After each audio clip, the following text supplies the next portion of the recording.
We have Jason Caldwell, AUTigers.com, and B.J. Rains of Bronco Nation News to talk about the World Wide Web.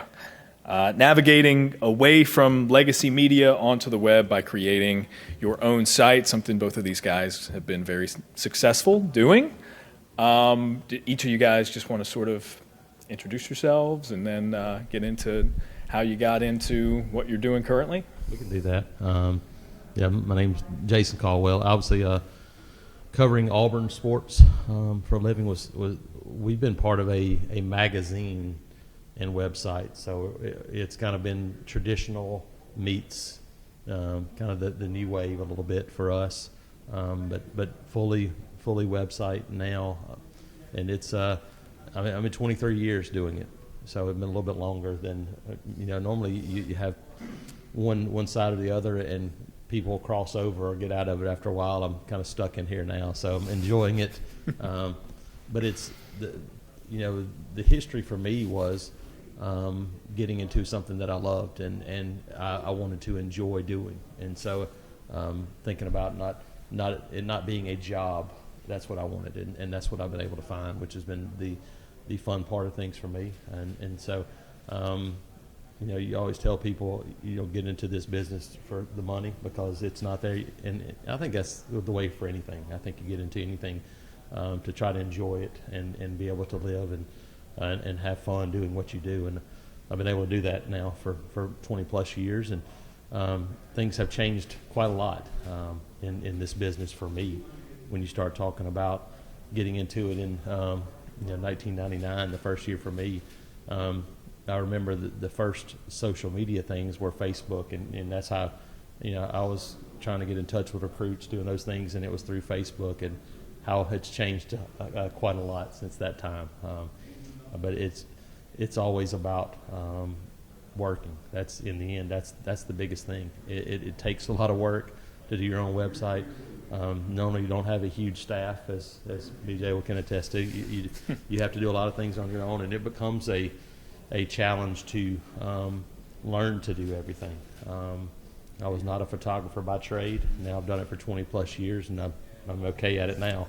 But you do your own video, you do podcasts, do radio hits, all those things, and it's all about subject matter for you, knowing your subject and being able to speak on it, and because that's how you draw people in. That's how you grow a business, is by them trusting you that you know what you're talking about, that you know what you're doing, and so that's always been the challenge for me, is kind of making sure that you don't get caught off guard in no matter what you're doing. And we have a small enough subject matter when you're if you're having to cover an entire league or do one of those things, it'd be a little bit different. But when it's for us, one team, one program, in terms of Auburn or Boise State, then you can keep yourself pretty abreast of everything that's going on, hopefully.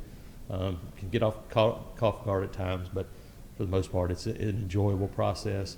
Had fun doing it, and looking forward to what the future holds, because this thing has changed quite a bit in the last 5 years. My guess is it's going to change even more in the next 5, and hopefully, as an older dog, I can learn some new tricks and keep going. So, this is kind of a brief kind of look at kind of my induction into this process, and kind of how it's going for us. But we're a site that now part of the 247 network, so have some people along the ride with me, which is helpful. But we've been a two-man operation for 20 plus years, and that is magazine, putting a magazine together, doing a magazine in the summer, which is a football guide that was a little over 100 pages, photos, previewing the entire league, doing recruiting, all those things. So for 20 plus years, it was two people doing both sides of the fence, and so that could get a little rough at times, but got through it, and now we're seeing how it works with a few more folks on the docket. So looking forward to it. BJ, here you go. You said not much of a staff. I'd like any staff. That'd be nice. But actually, my wife's our CEO, what CFO. She handles all the billing and everything. But I was at the Idaho Press 9 years, kind of traditional media beat writer. Having to hit deadline. Game ends, stories due 5 minutes after, and That just got to be pretty stressful. I loved it, enjoyed it, and all that, and knew I kind of wanted to keep covering Boise State, but had some, built some connections with business owners and stuff in town, and was starting to do a podcast. When the pandemic hit, was starting to move into some of the live streaming stuff. We use a platform called StreamYard, where you can basically take your podcast to video, and I was starting to enjoy that stuff a lot more. The traditional deadline, like I said, was just kind of getting stressful and stuff, and so was selling my podcast and got to the realization that my previous employer was going to give me 20% of the revenue, and they were going to keep 80 if I sold the ad myself. And I said, well, why would I do that when I can make 100% of the ad revenue myself on my own? And so just decided to branch out and start my own company, and I call it a website and social media company because we do a lot of more stuff than just write for the website. We do a lot of live podcasts, live social media shows. I do a morning show, Bronco Nation News Live, every morning at 9 a.m. Got off the hook today and tomorrow, thankfully. But, it's whatever's going on in Boise State sports. We basically get on there for 30, 45 minutes, almost like a radio show every morning at 9, except, for better or worse, you got my picture on there. And, we're taking interactions, questions and stuff from fans on social media, things like that. And then I still do the traditional writing, features, things like that. And then not only do we do the morning show, but we do a pregame and postgame show live for every basketball game, and we'll do football here. So that's been exciting as well, kind of setting it up, courtside for the basketball games, and sometimes try to get the announcers on or an assistant coach or somebody, and then after the games we get the player and coaches and talk about that. And so just trying to mix the new digital way with everybody on their apps and phones and things like that, and trying to build up our YouTube channel and all the different things like that, and just trying to the younger crowds that are don't subscribe to a newspaper. I hate to I loved it and I fought for it as long as I can, but it's just unfortunately not the future. And so trying to get ahead of that curve and find other ways like the digital shows and the podcasting, and it's been fun. It's been a challenge learning things about selling your own ads and billing and all that kind of stuff. But as I joked about, my wife's done an amazing job handling all the kind of business side of it for the most part, so I can kind of focus on the content and trying to add revenue and things like that. But it's been a new thing I've had to learn about. We had an intern and we just hired him on as part-time, so now I'm having to go figure out how the tax forms he has to do and how I get him in the system to pay him through the payroll and all this stuff that I would have never thought about. Having to pay our own insurance, because I don't have a big company anymore to be a part of that. And so there's been a lot of challenges from that standpoint, but it is really nice to be your own boss. And if you want to make a decision to go travel a game, you don't have to convince 4 people. You just say, do we have enough money for it? Okay, I'm booking the ticket. Or days like today where you're like, you know what? I'm not doing a show today. All right, so we'll do it. We'll do it the next day. And so it's just been nice to, from that standpoint, to be your own boss. And I think just kind of the monotony of newspaper beat writing for 9 years, I was looking for something new and kind of doing this. And it's called Bronco Nation News. And I'd actually purchased the channels from there was a fan blog that started back in the Kellen Moore era, and he had kind of built up this fan blog, Bronco Nation News, and it was just where they would just aggregate all of our content anyway and post it on there, and fans would comment. And I noticed how much amazing social media traction it was getting. They'd post just a random picture on their Facebook page and get 100 comments and all this. And so I've been thinking about this for a couple years, and my wife was kind of the one that thankfully encouraged me and told me to go for it, and I'm happy I did. But the main thing I did when I started the company was before I decided to do it is I negotiated with the guy and bought all of his social media channels, and kind of bought his brand and then kind of rebranded it, new logo, new website, everything. So when I started, I was starting with a Facebook page that already had like 60,000 Facebook likes, and I lost some. They were kind of upset. Some people preferred the fan part instead of like a traditional media, so I lost some, but I've gained some back. And so our Twitter already had 10,000 or whatever, and Instagram. So I've built up the YouTube page. It was pretty much non-existent. We've got it over 1,000 subscribers in about 6 months, and so I know it's not where I want it to be, but we're trying to build it. And so we do the live shows every morning out to the Facebook page and the Twitter account and the YouTube account, and then all the stuff's archived there, and I post all the press conference video and all that up there too. And we do have a subscription, but it's very minimal, and it's mostly I don't know if I should admit this, I guess, but it's more of a donation than a subscription because most of the stuff is still, outside the paywall.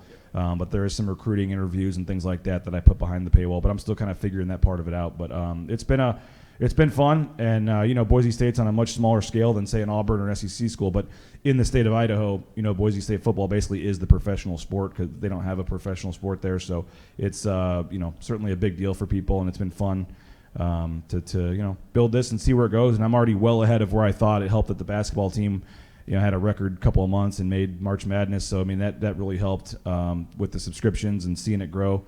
And so I'm already well ahead of where I want to be, and hopefully football season will go well, and I'll be able to continue to build this thing. But appreciate you guys having me and packed house. Yeah. Any questions for Jason or BJ? Chris. So for both of you, the decision on when to have, I don't know if the right word is confidence or belief that people will come to you for you. That would be something that I would hesitate towards because in the back of my mind I'm thinking all right, still people want to read me because I'm a part of something. Because I'm a part of, for me it's more traditional radio media. I'm a part of that, and that's why people will come to me. But when I'm independent, like you guys are, what gave you the confidence and what gave you the belief that people will come to your stuff for you when you're not affiliated with something that's legacy or traditional? BJ will be able to answer this a lot more than me because he had to branch out on his own immediately. It was a long time ago for us to do it, but Mark Murphy started inside the Auburn Tigers magazine, and for him it was, right when the internet first started kind of getting rolling. But he had to start a magazine in the early '80s when people were telling him, "Don't do that; it's not going to work." And I think it's just, like anything, I think you just have confidence in yourself that you have something that's worth value, and so when you do that, for us, it's no different. Even when you're established as part of a network, you still have to have that belief that I got to write something that people want to read.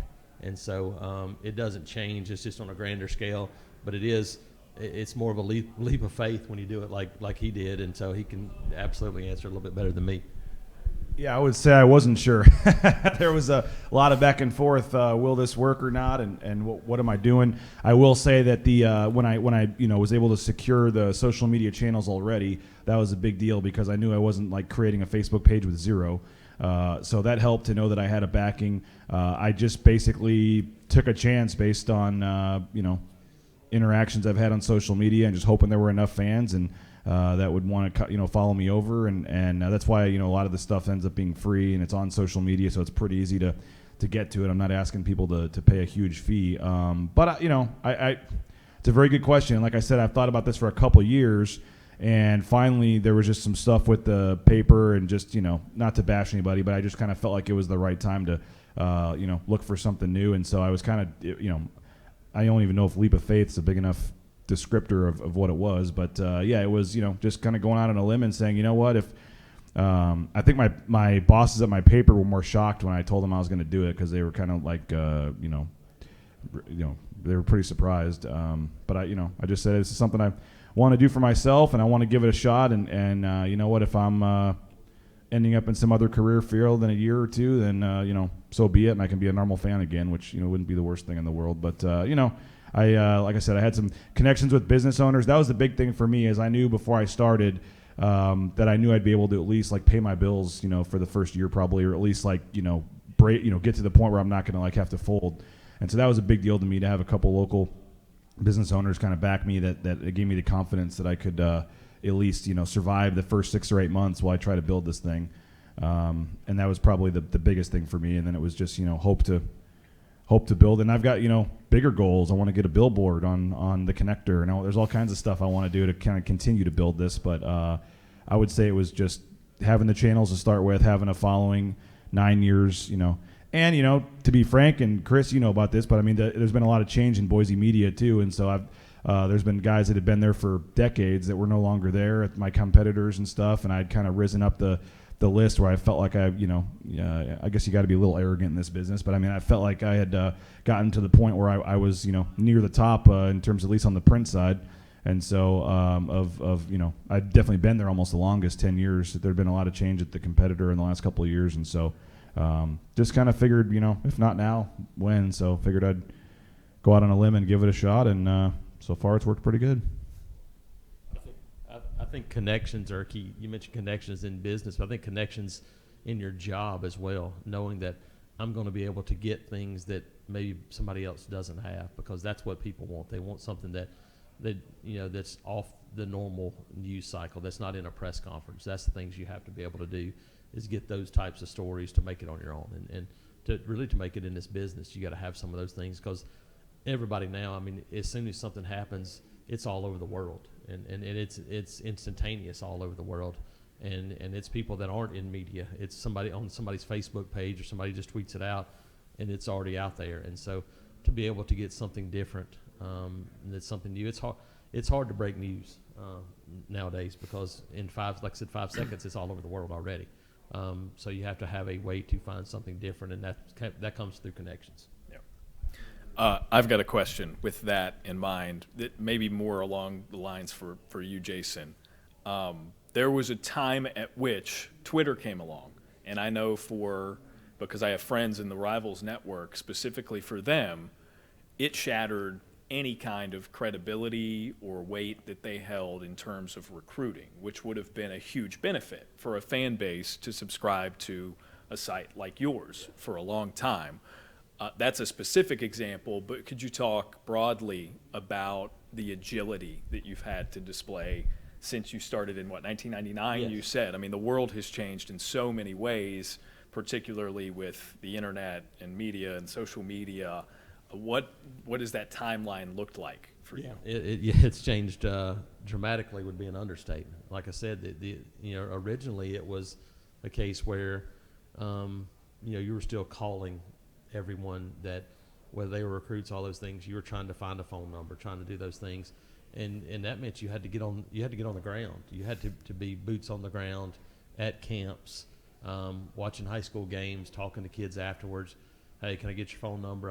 And then if that kid were to visit, do some of those things, then you try to get in touch with them, calling back then, sometimes the home phone to get guys on, which is unheard of now. But and so the change has come by now just kind of anybody. I mean, you have as you mentioned, some fan sites.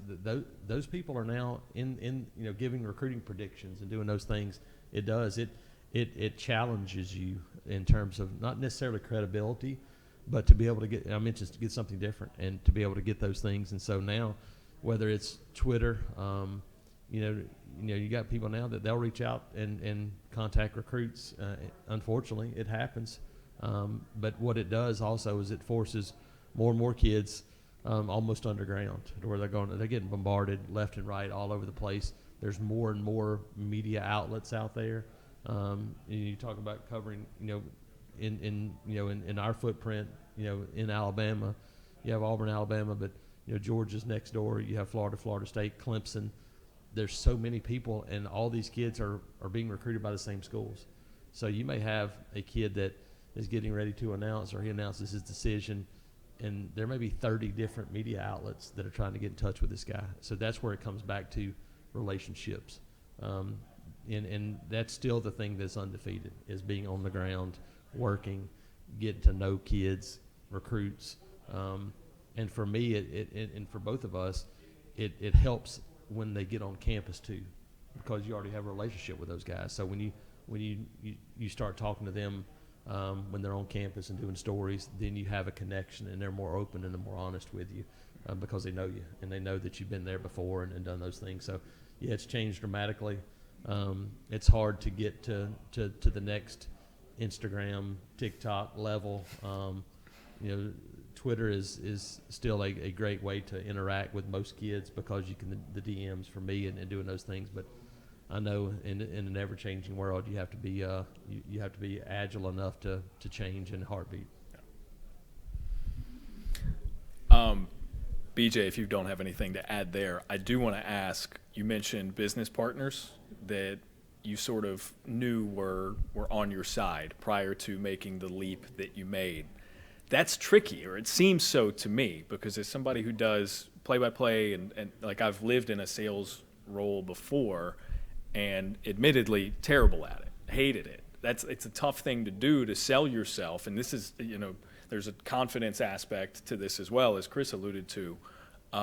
What was that conversation like, to get commitments out of those people and their dollars before you made that leap?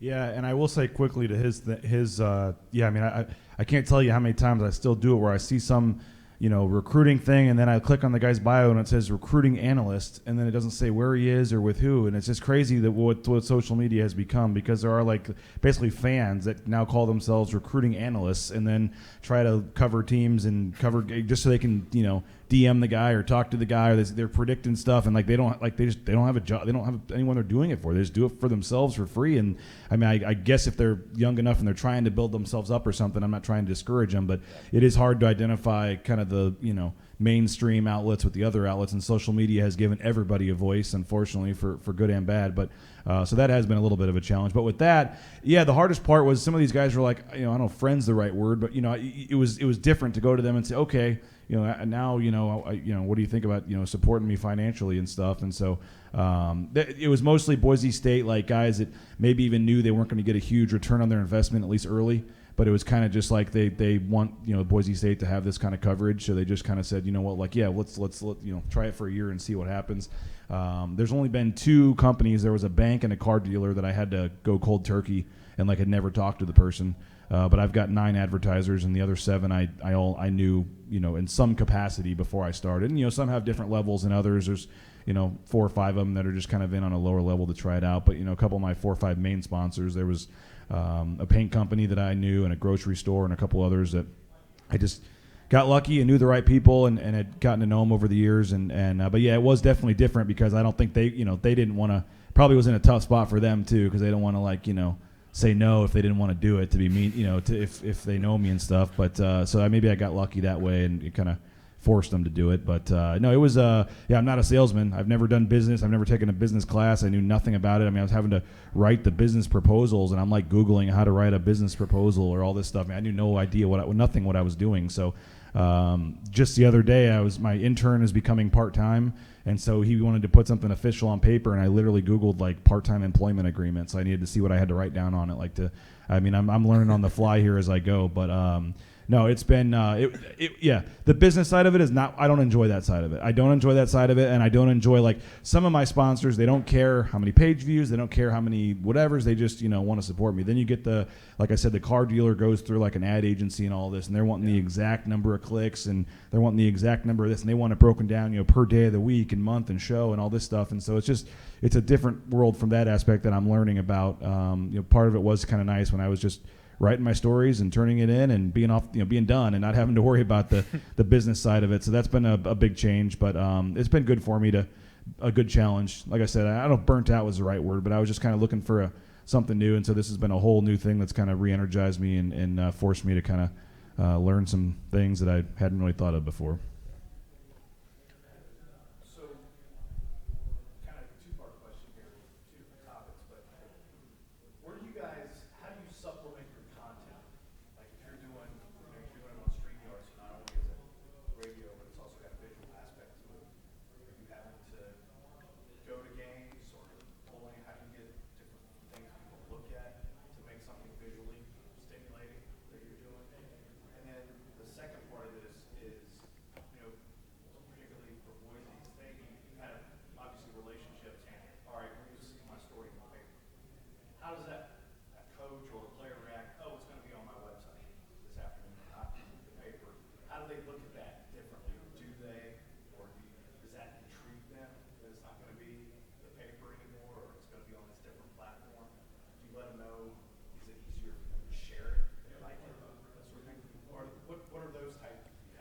Yeah, those are good questions. Yeah, those are both good questions. And I would say for the StreamYard one, yeah, we so for the pre and post game shows, that was one of the things my intern mostly did. But he would do like highlight packages and things, or he would pull them off like Fox Sports College Basketball would post some highlights during the game, or Boise State would post them, and we'd put together a little highlight package during the game and just credit wherever the video came from.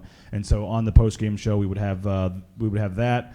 Some highlights as well as interviews, with the players and coaches. But yeah, I went to every basketball game. Once I started the site, I went to every home and road basketball game last year. And with COVID and rescheduling games, there was about a 5-game and 10-day stretch in Utah and San Diego and Wyoming. It was a crazy ride when I look back at it. And so, yeah, I agree with you in terms of boots on the ground. You get a lot more credibility and stuff when you're there. It'd be very easy to just post up from my office upstairs and fire up the StreamYard after a game. But when you're in the press box at the game, it's a much different thing, and you get much more credibility for that. And so I get a lot of still photos. That's the one thing about doing your own thing is I don't subscribe to like Associated Press photos or whatever yet. So I have to get them through Boise State. So that to this point, we'll see if it changes. But to this point, they've been pretty good about when I ask for some photos from a game or something, they'll hook me up with that, and so I can put those on the screen while we're talking about them, things like that. And the second part of your question was very interesting. Yeah, when I went to like the basketball coach and some of them and told them what I was doing, it was definitely like a lot of people were kind of surprised by it, but I think if they thought it was good for me, they were happy for me. And I've actually had trouble adjusting to that, not like going to the paper, and going to the gas station in the morning to get my energy drink or whatever, and not going over and peeking at the paper to see how the story looks or seeing my name in there. Like I'm still getting used to that. That was one of the best parts of writing for a newspaper was still going out and getting the paper in your driveway and seeing your name in there. And I really that's one thing I do miss a lot. And so but it is, and nowadays, like I said, unfortunately, I hate to admit it, but it's so much easier to read the story online and to just share it through a text message with a link or click on it there. And so, there was a game, one of the games late in the season when I'd actually already kind of decided in my mind I was probably going to do it, but hadn't told anybody. And there was a elderly couple, probably in their 80s. They were getting up there, and they in the parking lot was waiting for the team to go by. They call it the Bronco Walk when the team goes by into the stadium, a couple hours before the game. And I was just standing there, but I had my badge, my press pass on, and the lady saw my name tag, and she said, "Oh, B.J. Rains, I just love reading your stuff every day." And it was really nice of her to say it. It made me think about it, but I'm like, oh, well, she ain't reading it online. So I knew that it was, she's one of the subscribers in the paper that wasn't going to see it. And so I did feel that made me think about, like, it's going to be a change in terms of people that can access my content, from the traditional newspaper to something like this. I actually talked to the paper for a while about like licensing my content to them and maybe doing something like that, and they weren't really that interested, and they ended up hiring their own replacement. And I've dabbled with the magazine idea and some other things like that, and I've got some other ideas moving forward. But I would say they were receptive to it.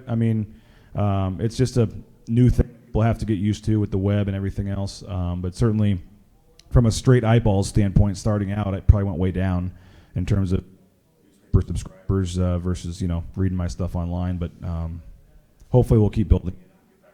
It's just big. Yeah, to answer the question about the web too, for us, having a magazine, you reach a different audience. But now I think when you think about it nowadays, more and more of that audience is online, and every day it's growing more and more. It's more difficult to reach a standard audience, which you used to have. So especially for the kids themselves, I wouldn't know a percentage of high school athletes that picked up a newspaper, but my guess it'd be less than 5% nowadays. And because even in a newspaper setting, those stories are on the web first. And so even if you're a morning newspaper and you're covering a game the night before, you're still 10 hours old to get that story. So that's been the toughest part is doing a monthly magazine. We switched to almost all features. There's really nothing that's timely in a monthly magazine nowadays because it's already gone. It's old, and so it's almost a feature magazine that we had done. But now, when you're on the web, when you're doing those things, it is up to the minute, up to the second. And as far as kind of yes, I'm on the field. So I mentioned you got to do a little bit of everything. I do photos for football, basketball, shoot my own photos for baseball games that I cover. So for a football game, I'm on the field from an hour and a half before in pregame until post game. Then we'll do photo galleries, video press conferences, write stories, and I'll do my own view from the field, which is my thoughts of how the game went from sideline level. And so those are things that maybe most people can't offer or can't get because there's very few, that most people now will hire a photographer to go shoot and do those things. So I feel like it gives me a different vantage point from watching games, doing those things, actually having to do the photos, do some of those things. But, as far as we do podcasts, do those things, we'll use a lot of our photos, my photos, as background during our podcast, doing those things to give people an idea. Hey, here's a couple of the key guys, and have photos of them as we're talking about them. So it kind of ties in a little bit of everything together. And just to follow up on the second question there, Jason, from your perspective, I know you've been online for longer. How does it work in a competitive sense with local papers? You talked about trying to give your audience something that's fresh. It's not exactly the same question that it was for BJ, but just talk about the competitive nature of media, because it's very competitive no matter what market you're in. You're trying to break a story before somebody else gets it. You're trying to give fans a different story than what the local papers are giving, that sort of thing. Yeah, and the part that's changed the most is when I first started covering Auburn, it's a college sports dominated state. So it's the same thing because there's not a professional sports team. Right next door you have the Falcons and the Braves and the Hawks, those things. But in Alabama, it's Auburn football, Alabama football, and college sports. That's basically it. And so when I first started this job, there were the kind of the three major websites, but you had a Birmingham paper and a Mobile paper and a Huntsville paper. So you had three major papers together, but then probably another 6 or 7 medium market size newspapers that were all there. So on a given day for just say a Tuesday interview session in 2000, there might be 18 to 20 people there covering, the press conference, doing those things. Well, now you're down to 8 or 10 because those medium market size newspapers, from a budget standpoint now, they might come on a Saturday, but they're not going to come every day during the week. And that's been the biggest change. And now you see even in major newspaper markets in those big cities, they're all a kind of a conglomeration. They're all together in one form. And so it went from having, 4 or 5 people covering from those major markets to 1 or 2.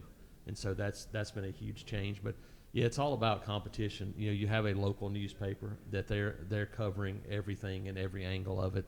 But it's for us now. There's 4 websites that cover Auburn daily, and so you have to compete for the same stories, so you have to try to bring something different. And so it's a challenge because everybody has connections. Everybody does those same, trying to get those stories out as quickly as possible, and that's where it comes down to maybe behind the scenes, giving people an idea of maybe why you think this is going to happen or why this did happen, instead of just straight-laced, hey, here's the story. You got to give them a little background on it before and after. I know we had some people leak in, so I want to open it up for questions and not consume the conversation with these guys. Any more questions? Chris. Jason, what's the name of your website?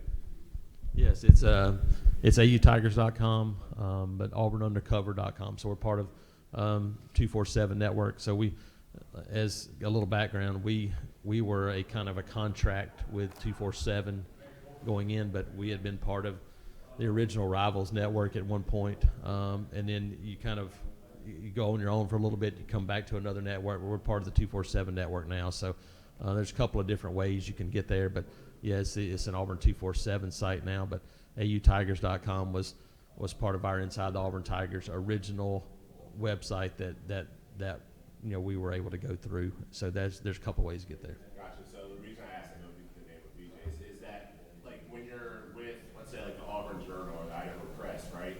There's kind of an assumed objectivity that comes with being a part of that group. When you have a site that's like AU Tigers or Bronco Nation News, it doesn't necessarily have the same assumed objectivity. So what kind of challenges have you guys come across with that versus like a traditional newspaper thing? Yeah, I mean, my goal, and I when I started this, I told like the Mountain West and Boise State, like, yeah, I want this to still be like an objective news site. This is not going to become some fan blog. Now, I do think, and I've noticed it, I mean, when you're running a site like this, it's certainly better for business when the team's winning, when the coverage is more positive. I mean, that certainly helps, but from my standpoint, like, I still try to be as objective as I can, not afraid to criticize when necessary. I'm not going to just carry the water for the athletic department. But I do think it might be a little different in terms of maybe not as much as like radio or TV, in terms of how they can be a little more open in their fanness and things like that. But it's probably not quite as cut and dry as a newspaper beat writer. But for me, that was one of the main things I wanted to do and wanted to get across is like, this is not going to be some 100% positive fan blog site. I want it, maybe it doesn't come off. Maybe it comes off a little more on the I don't know if homer's the right word, but if you come off a little more on the positive side than you'd want just out of just the way it happens, but it's not necessarily definitely what I'm not going for. And I think that it's important to try to be in, because there are enough of those sites out there and whether they say it or not, but fans do want the positive coverage. They want to go where, everyone's speaking positively about the team. So, I don't think it's cut and dry. You can, make a living doing it however you want, but in terms of what you're looking for, but that for me personally was one when I started this, where I wanted to make sure I got it across that this is, and I actually don't love the name Bronco Nation News. I don't love the name. I think it comes off a little too homerish, but I couldn't. That was the channels that I had already bought, and that was a challenge for me. Do I try to come up with an entirely new name and I had a couple ideas, or do I just keep the channels and keep the branding? And it already kind of had a little bit of a brand amongst some of the fan base, and I said just keep it the same. So I did decide to keep it the same name, but that has been a challenge and something a goal of mine is to try to keep it as if I was still writing for the paper. Yeah, I agree completely. And it's probably early on. It's probably the toughest challenge because when you start doing it, you're trying to figure out what your audience is, how to speak to them and do it. But in the end, the first goal is to be fair and to be honest, and that comes, you're right, comes with, you got to be able to say what you want to say, critique what you want to critique, and question when you have to question. Those are things that you have to do as part of this job, because if you don't, you lose credibility, and if you don't have credibility with yourself, then it doesn't matter what everybody else thinks, because you're not going to enjoy it, you're not going to have fun. So you got to be truthful, you got to be honest. No question that winning makes everything much better. The flip side of that is the only thing that makes it just as good from a business standpoint is a total crash and burn, because either way they're looking for something new, or man, we're riding high. So that's the middle ground is the toughest part, because then you have both sides going, oh, it's going to be fine, or no, it's not going to work, and so that creates the most tension when it's right in the middle, when you're middle ground. Especially if it's been a while and you have new staffs that kind of have been there for a little while. But the biggest thing is you're right, you have to be straightforward and tell folks, hey, this is what's going on. But yeah, trying to get out of that, probably the toughest part of it is making your family understand. Look, I'm not a fan. And so I remember doing this job the first couple of years. Christmas comes along and somebody's still giving you an Auburn shirt. I'm like, I don't wear Auburn things. I don't wear Auburn things to a game. I don't wear Auburn things around town. It's just because I don't want to be a fan. That's what I want to see people to see me as a fan of the team I cover. And so that's probably been the biggest thing. It took a little while, but people understood now. Like I don't wear Auburn stuff around town. We have our own logo that we'll wear on shirts and things like that. But yeah, it's probably the toughest thing for maybe younger to understand if you went to school there and you just kind of carry over you've written for the school newspaper and you're doing those things, to go, okay, transition over now and go, look, you got to be objective and do those things and try to take the personal, emotional aspect out of it. That's probably the biggest thing is immediately after a game, you got to be prepared to write something, and emotion has to go out of it. Because, you think about 2010, Auburn wins the national championship, and I'm thinking, my lifetime, I never thought I'd see that happen. When in 1957, I wasn't born yet. 2010, they win another one with Cam Newton, and I'm like, how do I write about this?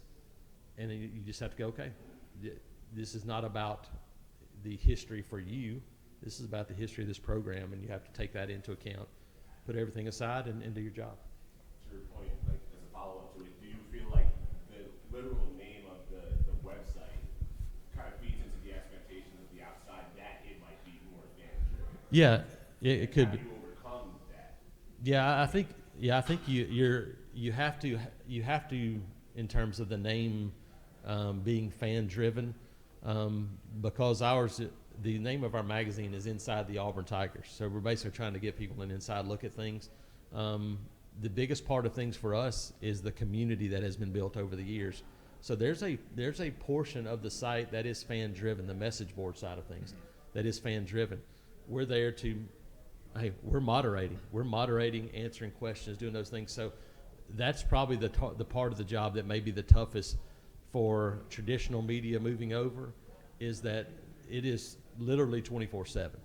There's never a time where I'm going, I don't need to, I post my story and I'm done for the day. No, it doesn't work that way, because you're answering those questions for your community. They, hey, midnight somebody may say, hey, I got a question about this quarterback prospect.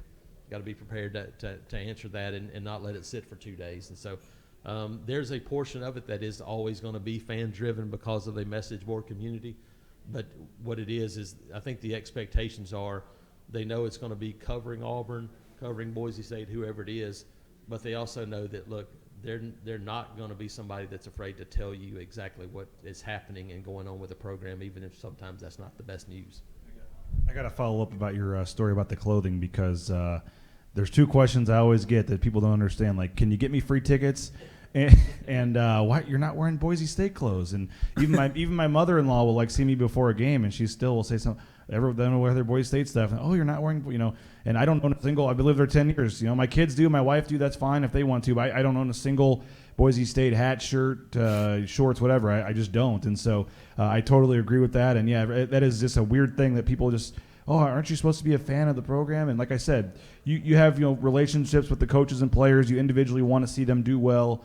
You do want to, like I said, business-wise, it helps certainly. But I think that is a misnomer. Even for like when I was at the beat writer, I mean, that was stuff when I was still like the beat writer at the newspaper. People were just like, well, aren't you a fan? Or don't come on, you tweet something and they get all mad at you or something. Oh, that's not what a fan's supposed to say. I'm like, well, I'm not a fan. So I think there's you can not be a fan, but you can also still, individually want to see the coaches and players do well. It helps the team. Everyone's happy. Certainly you're not like up there, upset when you're not crying when they lose or anything. But when they win, you're not up there cheering in the press box. But okay, well, it'll be a good week on the site. It'll be a good week on the comments and things like that. But I mean, there is a balance with that. And I chuckled at the clothing one because I know exactly what you're talking about. I'll give, we'll give stuff away to family back home and stuff like that sometimes. But I can't tell you how many times people say something about, well, where's your Boise? We'll be out in the parking lot or something. Where's your Boise State stuff? It's like, no, it's not how this works. That and can you get me some free tickets is always. Do you ever get that one? Oh, yeah, absolutely. That's great stuff. Good question, Chris, because I think you guys in particular are in a space where that can be often ambiguous, right? And you talk about the fan blogs, and there's disparities between what you guys do and what other sites do, and I think there's some misconceptions about that. So that's really good stuff. In the back. I just had a question about, I'm not sure, I came in late. You guys might have already covered it about when you're first starting a website. Obviously, you guys are here more towards a niche market, just towards ones and you. Do you suggest starting off right now, since the market's kind of saturated with a lot of multi-sport type of things, starting out as a niche website, and then also follow-up question: how would you suggest? I guess one tip about how to grow that, the best way you think to grow that. I would say whatever your your expertise is what you should go for. If your expertise is one team, or you live in a town where you just want to focus on that team or that school, great. But if you're, if you think you know the entire NBA, then go for an entire NBA website. I mean, I think it kind of comes down to your resources. And again, if you're trying to cover this objectively, are you going to be able to go to the games, or what kind of access will you have? And that kind of decides whether you should be doing it for a whole league or for one team.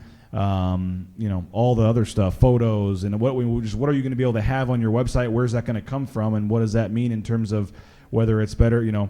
I live in Boise, Idaho. It probably wouldn't make much sense for me to have a website about Auburn football. I mean, but if maybe I have enough connections with Major League Soccer or something, even though I live in Boise, where I could do a website on Major League Soccer because I feel like I know all the teams, not just one. So I think it comes down to what your topic and subject matter would be and how much expertise you think you could do.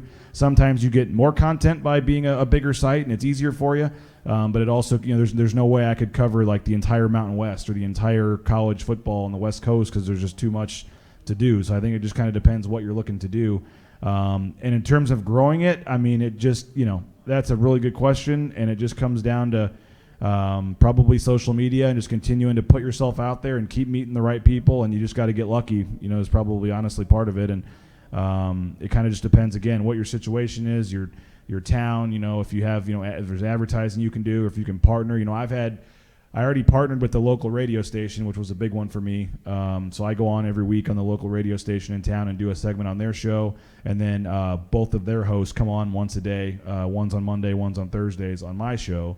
And that helps that partnership there. And then I'm talking to one of the TV stations as well about some sort of a similar partnership because one of the TV sports anchors already does 2 times a week appearances on my podcast, and we're trying to expand that too. So I would say connect with any other media in town that you can and say, hey, man, I'm starting out. I'll do this for free, or I'll give you this for this. And, if you can get the backing of a credible, media outlet in town to be on your side, that probably would help get you off the ground. Yeah, you mentioned free. I mean, it's been 23 years for me. I still do 5 or 6 radio hits a week, including one for an hour. I've gotten a couple of gift cards over the years. That's pretty much it. So a lot of it is putting yourself out there. But we talked a little bit earlier, confidence in what you know and what you believe people want to know. And if that's one team, if it's everything, but when it's everything, the problem with that is that it's hard to know the ins and outs of every program. Say if you're covering the Atlantic Coast Conference, it's hard to know everything about Boston College and Miami and everything in between. If you can do that, then it's great.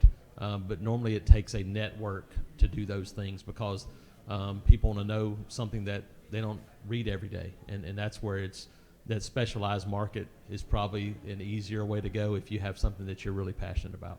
Yeah.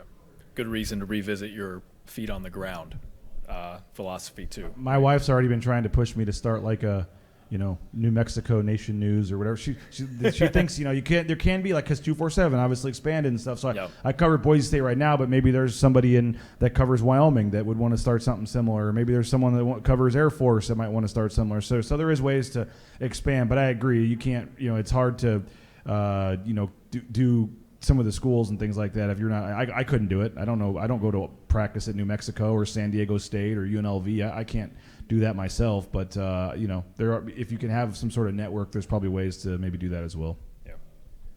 You guys have a good story of the first time or a recent time when you got a call from either a team source, usually somebody that says, I'm calling you, instead of maybe call Facebook, they call the local TV station, or because of what you're doing, they reached out to you because that's who they felt comfortable. Well, I would say when Andy Avalos, the head coach, got hired, that was like the biggest story in Boise in probably the last 5-6 years, like who the football coach is going to be.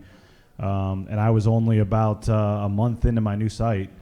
And, obviously won't say who, but I had, someone reach out to me that was, I don't want to say more or less doing me a favor, but more or less like saying, hey, like you've earned this the last 9 years. This is what's happening, FYI. And that was like for 2 weeks, the biggest story in town. Who's the football coach going to be? And it was coming down to the end because they were someone, nowadays with the flight tracking websites, you can see what's going on. And so everyone knew, and there's a guy hiding in a bush at the airport that took a picture and saw, the AD in Montana interviewing this guy. And then the plane was going to Eugene, Oregon. So everyone knew he was going to be interviewing the Oregon DC, who was the favorite to maybe be the coach. And so I went to the airport at like 10 p.m. in the rain, and saw the plane land and was trying to see who was getting off it, but it was just the AD. But the next morning, I got tipped off basically, and I don't know if it was necessarily because of like my new side of what I'm doing now, but it was just my 10 years of being in Boise and building relationships and proving to be someone that I hope people think works hard and tries to go about it the right way. That I did get, very credible information that I was able to, confirm. And the big thing for me was I already had a story pretty much written, and this is probably inside journalism, but some people rush to just tweet out, this person's being hired. And that tweet gets circulated, but that does nothing for your business, does nothing for your company. There's nothing to click on. There's no advertising. It's just a tweet. So what I wanted to do, and it worked out, is I had my whole story written, breaking the news that this coach was getting hired. And so when I tweeted it out, my initial tweet said, breaking news, sources tell Bronco Nation News that Andy Avalos is expected to be hired as head coach, but that included the link to my story. And that's, to this day, my most read story, because I was getting retweeted by all the national college football writers and, Bruce Feldman and all these people, confirming my report. And so, but it wasn't just a tweet. It was, actually, and maybe when you're at the paper or something, the tweet, you're helping yourself, but you're not really caring about that. But especially when you own your own business or website, that was a big deal to get all those page views and to be able to have that in the bank, for advertisers, and, the 500 retweets or whatever it got, people are able to, that didn't know about your site can see it and stuff like that. So getting the tip early enough, and the coach or finding out that who the coach was going to be, allowed me to have the story ready and to post the story. And I'll tell you what, I've never been more nervous in my entire life, like hitting send. And even though I was 99.999% sure, I now that I look back, I'm like, I had nothing to worry about. I've never wanted to see a Pete Thamel tweet more in my life to confirm what and it took like 90 minutes. I mean, I was walking my dog. I walked my dog more that day than I had probably in my entire life. Like, just wanted to just see because I knew I was right, but until there was a time there where nobody else. I mean, usually it's like you said, 30 seconds later, and it was about 90 minutes before anybody else confirmed it after me. And like I said, it was I think it was Pete Thamel. Who was the first one that said can confirm they're finalizing a contract or something, and I was just like, okay, and that's when I kind of took a deep breath. And I think that maybe not necessarily because of my site, but just what I'd done in the past 10 years, that I had earned a little bit of respect, and I was able to get that wasn't me asking people, someone reached out to me saying, hey, here's what's happening, and then I got it confirmed and got lucky, and that's to this day probably the biggest story that I've broken in my career. Yeah, pretty similar thing for us when Gus Malzahn got hired in 2012. You get information a lot of times, and a lot of times you have to wait, and one source is probably not enough. Now, if it's a really good one, it is, but sometimes you have to go, all right, I got to confirm this through somebody else, and it might take you a little longer. The most important thing is to be right. Unfortunately, in our business nowadays, some folks don't care that they're wrong. That's still something I don't want to be. So the toughest part of that is hey, send it and go and trust that you got it right, because I just don't want to be wrong. And so sometimes that means that you're not the guy that breaks the story or the person that breaks the story. But the worst thing to be is wrong. And so for me, that's always been the standard that I go to, is like, until I'm 100% sure, I'm not going to go. And to the point about tweeting, the same thing for me. A lot of times you see it, and sometimes but I don't normally tweet out a bunch of quotes and those kind of things, because when you do that, you've already told the story on Twitter. There's no need for those people to come read what you're going to write. And so for me, post game, when Auburn was in the College World Series last week, when the final out is recorded, I have my story ready to publish. So when I'm publishing Auburn wins, I have a story link inside my tweet as well to where, because once you write Auburn wins and then you tweet 30 minutes later with a story link, they're not going to go back and read it. They already know the story. And so it's kind of being as instantaneous as possible.